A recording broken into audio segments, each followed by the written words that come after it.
how many mornings can we start our time together by pointing out how far from previous standards of normality we have now drifted? Two of the key players in the government's response to the pandemic, and you'll remember it still ranks among the worst in the world, certainly for comparable populations, but I fully appreciate that the Prime Minister's polling and the Conservatives' polling has somehow managed to rise above that simple, tragic, lethal fact.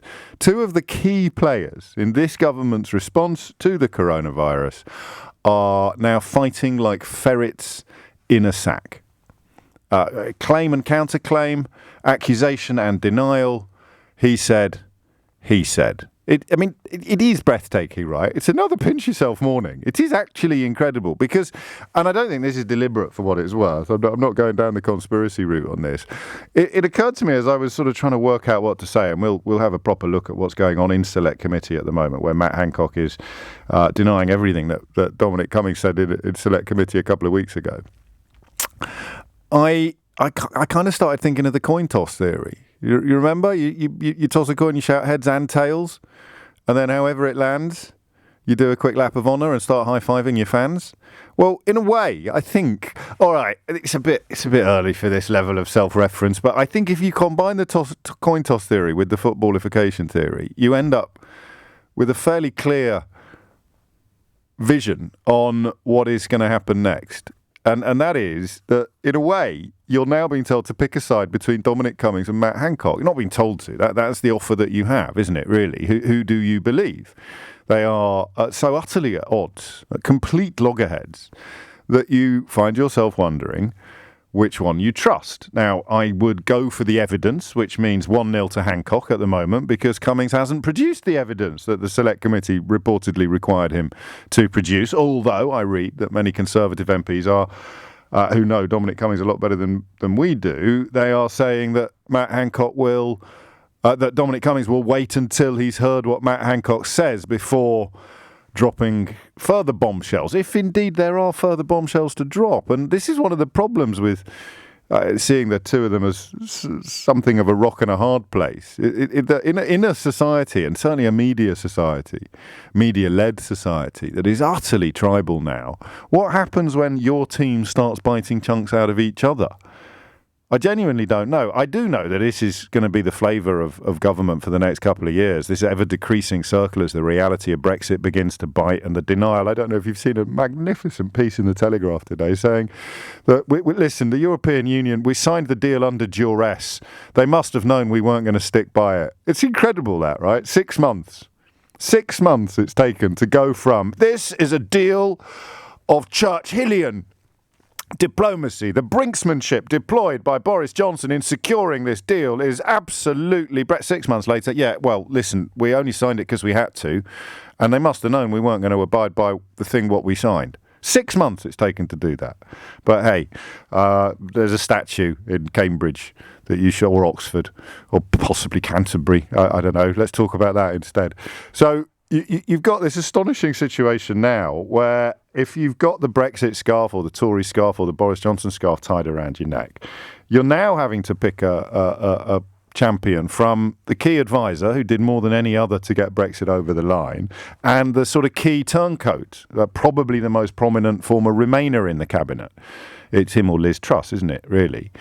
And I don't know what to do. I don't know how that works. If you find them almost equally reprehensible, if you wouldn't trust either of them as far as you can spit, but you know that on this occasion one of them must be telling the truth, or possibly they're both telling the truth some of the time, or none of them are telling the truth any of the time.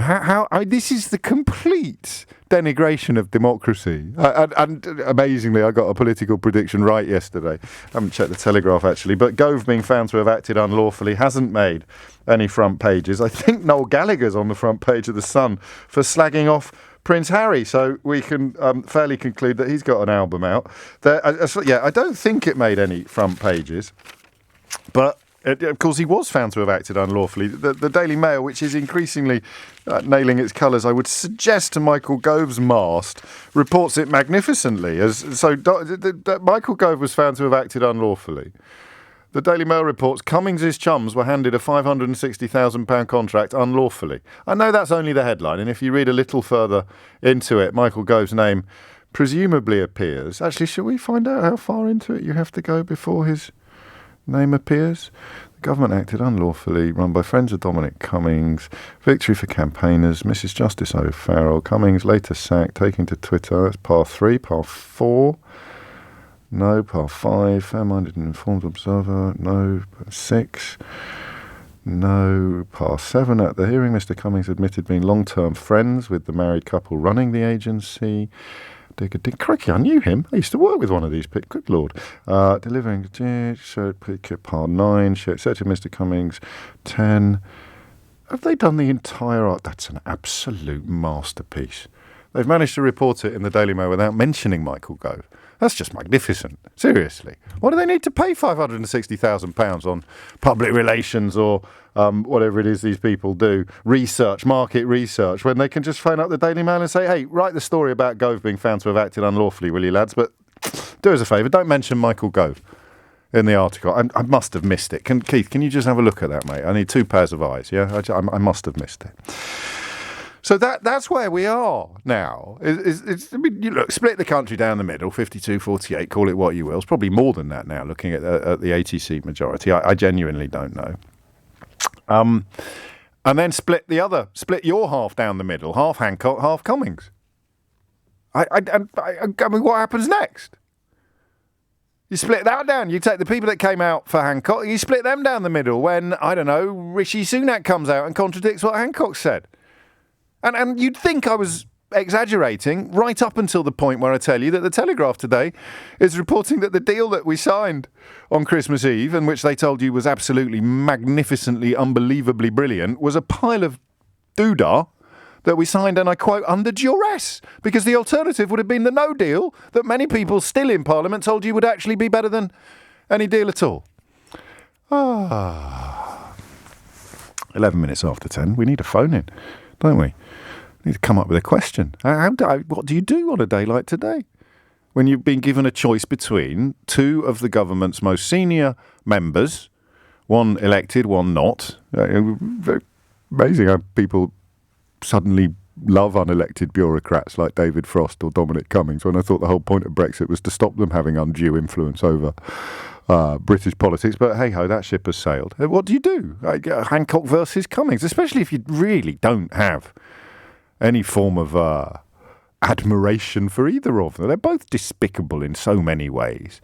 And yes, I know what you're thinking. You're thinking, James, you were sticking up for Matt Hancock for quite a long time. And, you know, I'm a sucker. I'm a human being. I look at the fella. I see his hangdog expression. I see the photographs of him really trying hard on the football pitch and coming a bit of a cropper. There's a sort of inner 11-year-old with Matt Hancock that's very near the surface. With Dominic Cummings, it's more like a sort of inner Skeletor.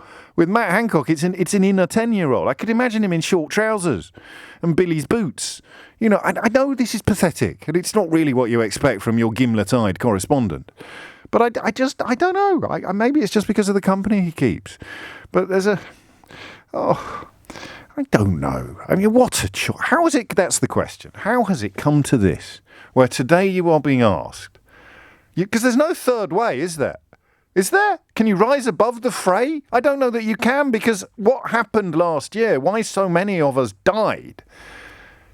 And you think at this point of my caller John and his late daughter Susie and his, heartbreaking contribution to this programme not long ago.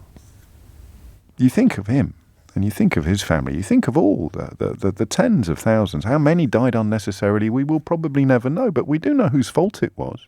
It was the fault of Boris Johnson. It was the fault of Dominic Cummings. It was the fault of Matt Hancock. It was their fault that we did everything too little, too late. It's incredible. And now you're being told to pick a side between Hancock and Cummings.